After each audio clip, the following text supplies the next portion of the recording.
Okay, get this. We're diving into urban politics today. Oh, wow. And let me tell you, it is a whirlwind. So imagine this. Just a month before an election, 4 government ministers could get kicked out. Really? Yeah, accusations are flying, political alliances are shifting, and the whole island is on edge. So our Oh, source is an article from 240.com, one of Aruba's top news websites.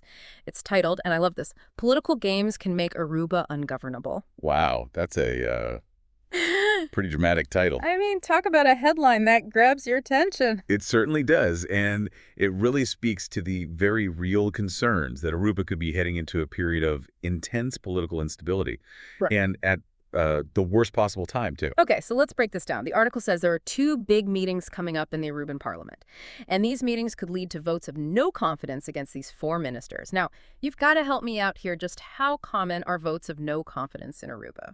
Well, they're pretty rare, especially this close to an election. Think of it this way.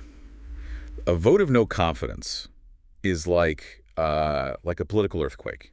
It can shake the foundation of the government and make it really difficult to get anything done. So who are these ministers on the chopping block? Well, 2 ministers, Glenberg Crows and Andy Crows, are already facing a lot of heat.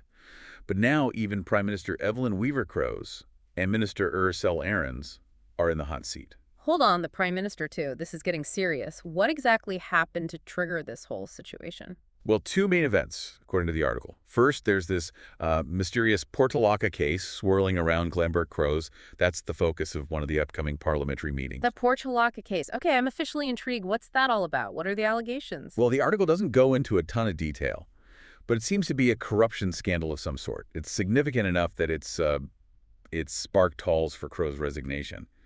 And now it's landed him in this. So we've got possible corruption, and then what's the second issue that's fueling this political firestorm? Accusations of political interference with the public prosecutor's office. That's the focus of the second parliamentary meeting. Whoa, that's huge.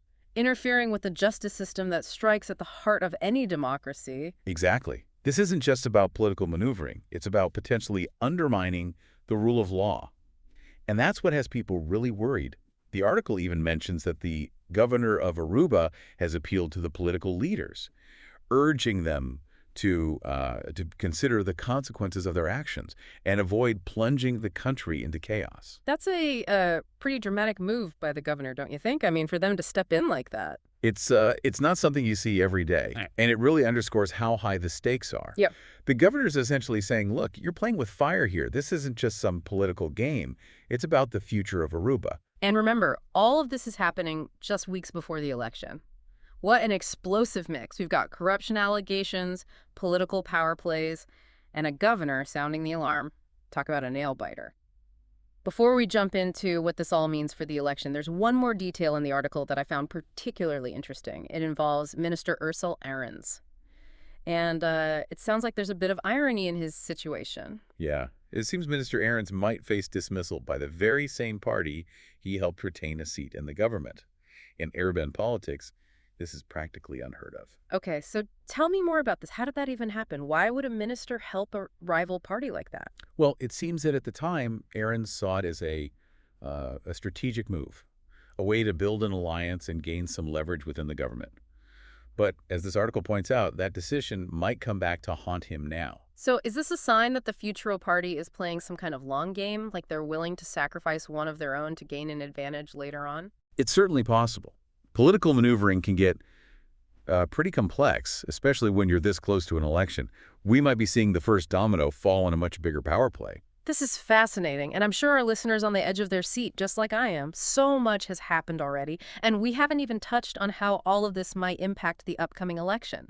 Let's dive into that next. Absolutely. Let's explore those potential consequences. So you're right to be on the edge of your seat because this political drama is unfolding just weeks before the election.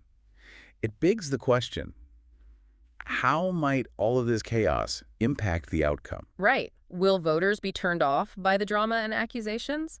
Or will certain parties benefit from all this upheaval? Well, it's hard to say for sure, but it's definitely a wild card. Remember, votes of no confidence are pretty rare in Aruba. To have this many ministers potentially facing dismissal right before an election, it's unprecedented. And those accusations of political interference with the prosecutor's office, that's got to be a major blow to public trust. Absolutely. When people start to question the integrity of the justice system, it can really erode faith in the entire political process. I'm thinking back to what we discussed about the governor's plea. Doesn't that say something about the level of concern surrounding this whole situation? It definitely does. You rarely see a governor stepping in like that, publicly urging caution and restraint. It suggests that even those at the highest levels of government are worried about the potential for instability. It's almost like Aruba is teetering on a tightrope right now, isn't it? One wrong move and the whole thing could come crashing down. That's a great analogy, and that's what makes this situation so compelling. We're watching a real-life political thriller unfold in real time. Speaking of the election, which parties or candidates might benefit from all this drama? Well, it's tough to predict with certainty, but we can look at a few possibilities. For example, opposition parties could capitalize on the public's disillusionment with the current government, painting themselves as agents of change and stability. And how might this impact voter turnout? Could we see people so disillusioned that they just stay home on election day? That's definitely a concern. If voters perceive the system as corrupt or rigged, they might feel like their vote doesn't matter, leading to apathy and low turnout. Now, I want to go back to the Portulaca case for a moment. We touched on it earlier, but I think our listener deserves a deeper understanding of what's going on there. Of course, it's important to understand the specifics of this case, as it seems to be at the heart of much of the political turmoil we're seeing. Exactly. So, can you unpack this Portulaca case for us? What are the key allegations? Who are the major players? And why is it causing such an uproar? Well, the Portulaca case revolves around allegations of corruption and mismanagement within a government housing project. So it's not just some abstract political squabble, it's a real issue that's affecting people's lives. That's right. It involves land deals, construction contracts, and allegations of kickbacks and preferential treatment.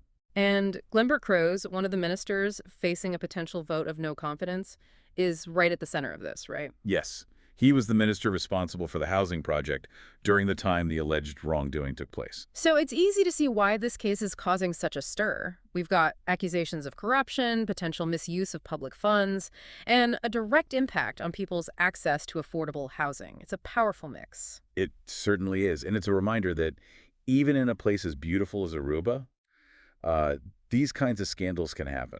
Okay, so we've covered the potential impact on the election, and we've delved into the Portulaca case. But there's another important aspect of this whole situation that we need to address, the potential for instability. Right. Let's talk about that. So we're talking about this potential instability in Aruba. What exactly would that look like? Paint a picture for our listener. Well, imagine a scenario where several key ministers are dismissed. This could create a power vacuum in the government, leading to delays in decision-making, stalled projects, and a general sense of uncertainty. And how might this affect everyday life in Aruba? Well, it could impact everything from the economy to public services. Businesses might hesitate to invest, tourism could suffer, and essential services could be disrupted. We're also just weeks away from the election. Could this instability spill over into the electoral process itself? Absolutely. It could create an environment of distrust and suspicion, Huh. making it difficult to conduct a free and fair election. It's a recipe for potential unrest and political turmoil. It's like the whole island is holding its breath, waiting to see what happens next. Yeah, that's a good way to put it. The stakes are incredibly high right now. Right. The decisions made in the coming weeks will have a profound impact on the future of Aruba. So let's bring this back to our listener. What are the key takeaways from all of this? What should they be watching for as this story unfolds? Well, first, keep an eye on those upcoming parliamentary meetings. Will the votes of no confidence actually proceed? And if so, what will the outcomes be? Right. Will any ministers actually be dismissed? And how will that impact the government's ability to function, especially with an election right around the corner? Exactly. Then pay attention to how all of this plays out in the election itself. Will voters punish the current government for this perceived instability? Will opposition parties capitalize on this situation? And what about the long-term implications for Aruban democracy? Could this be a turning point? That's the big question, isn't it? Is this just a temporary blip, or are we witnessing a deeper shift in Aruban politics? Only time will tell. Well, we've certainly unpacked a lot today. We've explored corruption allegations, political maneuvering, potential power vacuum, and the looming uncertainty of an election. It's a lot to process. It is. But it's a reminder that politics is rarely neat and tidy, especially in the lead up to an election. Before we go, I want to leave our listener with one final thought-provoking question to ponder.